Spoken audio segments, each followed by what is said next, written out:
We don't even call it jealousy no more. We call it hate.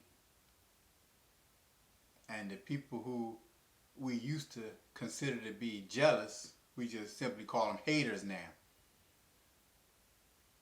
Now that word jealousy, you know, and the derivative of it, hate, is really, it's a natural emotion. You know, it kind of reminds us where we are compared to where someone else is. So, to some extent, we all have felt some envy and some jealousy, and we may still even do even in our mature age, because it's very common in your youth. But once you get to know yourself and you become more secure and you're comfortable with yourself, a lot of the jealousy we would like to think that it disappears. But what happens is that we just begin to learn how to control it and even more nip it in the bud. So when your man pull up with that whip that you wanted and you still in your hoopty, there's a slight moment where you may be like, But if you're not a hater, you nip that in the bud and you say to yourself, you know what? You don't like that. That's a hell of an accomplishment. And if you're wise, you would think, hey, this is among my peers. Not only if he or she can do it, I can do it too. But let me ask them, what did they do to be able to accomplish such? And what I find is that a lot of times, people who are in that hating state of mind, they may not ask you how you accomplished something, but you just may want to volunteer because you all had the conversation. You know they would like to have it too. And they can't even receive it from you. So not only are they hating on what you have, but they're hating on the advice that you're giving them so they can obtain it too. That's vicious.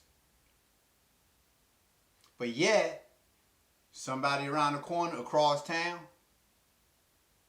of another race, maybe of another class or culture, can tell them the same thing, they'll forget that you told them and come back and say, yeah, dude was telling me, this is the stuff that happens in the side of people who don't nip their hate in the bud. People who don't check themselves when that instinct arrives. But let's just flip this thing a little bit and let me tell you what's even worse. And I would say worse than the regular hater. See, we understand that it may be a little more understandable if this person has more than you and you feel a little hate, or if you have more than that person and they feel a little hate. And again, of course, we would like to think that they could check it, nip it in the bud, learn how to get it on their own, be glad that there's a peer among them who can actually show them. But what's worse, and I need you to tune in for this one.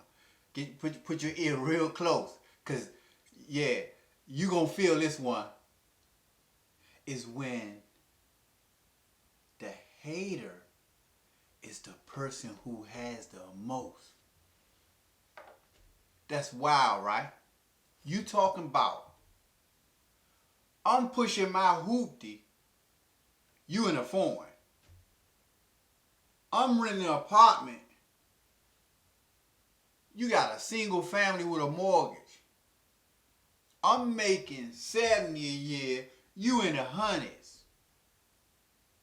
But I'm so comfortable with myself. I'm so confident with myself. Because I've learned to know myself. And I can appreciate you being in my circle, having more, because again, you give me inspiration and encourage me even more because someone in my circle has what I may want. Not only that, this person, he or she, may obviously have the knowledge and be able to show me how to obtain it. But when it's the person with everything that's hating on you, they got the house, you got the apartment, they got the phone, you pushing a hoopty right now. You might be at the bus stop. And if it's a female, all the dudes usually trying to holler at her. But the one day that couple of dudes who might have been looking like something, had a heck of a swag, jumping out of something nice, they see girlfriend, and when they are usually, the majority of them are hollering at you, this particular person or that particular person want to holler at the other girlfriend this time. And the hater who usually get all the attention can't stand you just getting a little bit just for the day, just for the moment. And you always complimenting her saying, they be on you, girl. However, the women talk. But in the same sense, men do the same thing. And I think what it is that it's confusing to them. Just as it's confusing to you, like, how you hating on me and you got more? But it's confusing to them that you're so confident, that you're so comfortable, that you're moving in such a way that just throw off good vibes. And they are confused because they are saying within their hating self, why is he or she so confident and moving in such a way of being carefree? And your swag is on 1,000. But you jumping out of hoopty. But you ain't got half of what they got. So I think it's confusing to them. See, I wouldn't know. I've never actually been in that particular shoes. But what I'm trying to say is this. And this is what's most important. When you recognize that, let it be a pat on your back. Because I'm going to tell you something. You may not see it, but that hater sees something in you that is great, that is full of potential. Whether you are more charismatic, whether people respect you more, they're drawn to you more. Whether you're able to weather your storms more, it's obviously beyond the material. Because they got more material.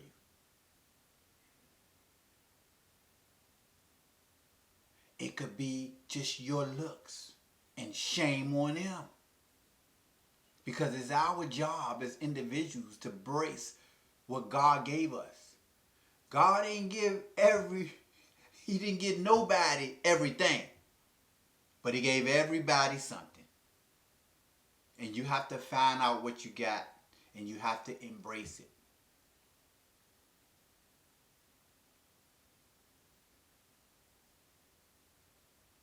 So don't let the regular hater that you may understand why they may be hating on you, don't let them make you like them. Don't let them bring you down. Don't let them put you in a place where it has to cause some type of agitation.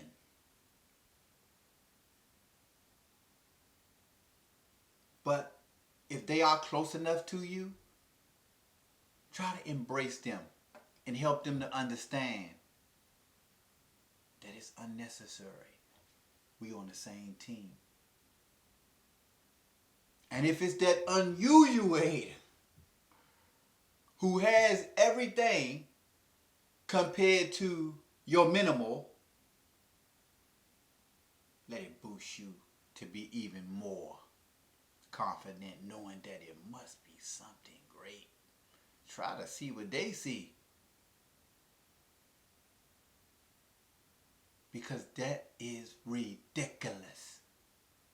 But yet it exists.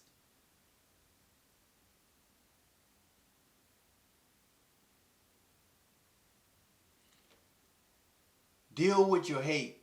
Deal with your jealousy. Deal with your envy. If you know that you stand in the shoes of the hater, deal with that. Get it right. Get it right within yourself. Free yourself. And if you are the one, in fact, being hated on, then put yourself in a position to be able to talk to that person in the most diplomatic way possible, meaning, not to offend, and help them understand it's not necessary, because whatever you have, you would like to help them get it also. Especially if they're in your circle, your close circle. You should want for your brother or sister what you want for yourself. And if you know the way, you should be willing to show them the way. And last but not least, if you are in the shoes of that unusual hate, be it the hater who has everything, hating on the person who don't, that's ridiculous. Get it right. Like, come on, man.